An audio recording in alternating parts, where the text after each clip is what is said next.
आजवर रिक्षाला हात केल्यावर भैया जरा रुको, हमको इधर जाना है, कितने पैसे हो गए, हे असं हिंदीत आपण बोलत होतो. बरं, विचार केला तर प्रश्न पडतो की आपण हिंदीत का बोलतोय. आपण महाराष्ट्रात आहे, आपल्याला मराठी भाषा बोलता येते, पण तरीही उगाच मोडकं तोडकं हिंदीत आपण बोलतोय. का बोलतोय? समोरच्याला समजावं म्हणून.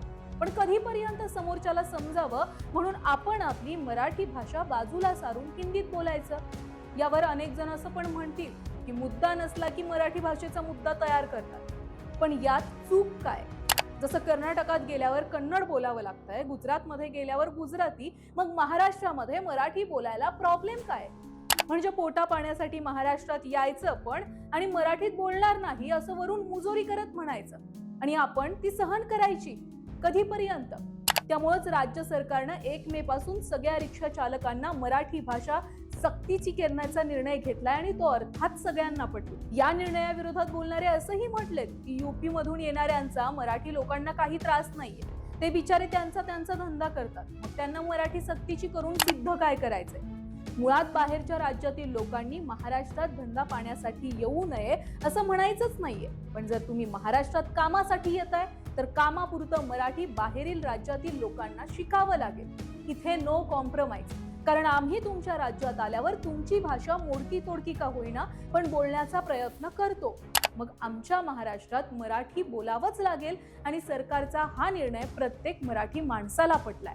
खरं तर राज ठाकरे म्हणत होते त्याप्रमाणे खूप आधी हा निर्णय होणं अपेक्षित होतं, पण देर आहे दुरुस्त आहे. तर सरकारच्या परिवहन विभागानं रिक्षा चालकांसाठी मराठी सक्तीची केल्यानंतर बाहेरील राज्यातील रिक्षा चालकांनी या निर्णयाला विरोध केला. मात्र काही बाहेरच्याच राज्यातील रिक्षा चालकांनी या निर्णयाला सपोर्ट सुद्धा केलाय. त्यांनी परिवहन विभागाकडे अशी विनंती केली आहे की आम्हाला थोडा आणखी वेळ वाढवून द्या, आम्ही मराठी भाषा शिकण्याचा नक्की प्रयत्न करणार. बघा, ही अशी नमती भूमिका असेल तर परप्रांतीय आणि मराठी माणूस यांच्यामध्ये वाद होणार नाही. पण काही परप्रांतीय मात्र ज्या ताटात खात आहेत त्यालाच भोग पाडायचं काम करतात आणि त्यामुळेच आपल्या राज्यातले रिक्षा चालक हे अधिक संतापतात. बरं, जसं काही परप्रांतीय रिक्षा चालकांनी स्वतः मराठी भाषा शिकण्याची तयारी दर्शवली आहे, तसं आता आपण सुद्धा स्वतः त्यांच्याशी मराठीतच बोलणं अपेक्षित आहे.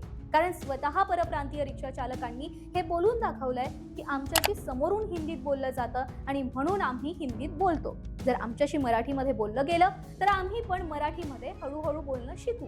त्यामुळे कमीत कमी मराठी भाषेचा आणि महाराष्ट्राचा मान राखण्यासाठी फक्त रिक्षा चालकच नाही तर भाजीवाले, दूधवाले, दुकानवाले सगळ्यांसोबत मराठीतच बोला. तेव्हा कुठं बदल होईल आणि मराठी प्रत्येकाच्या मुखात येईल.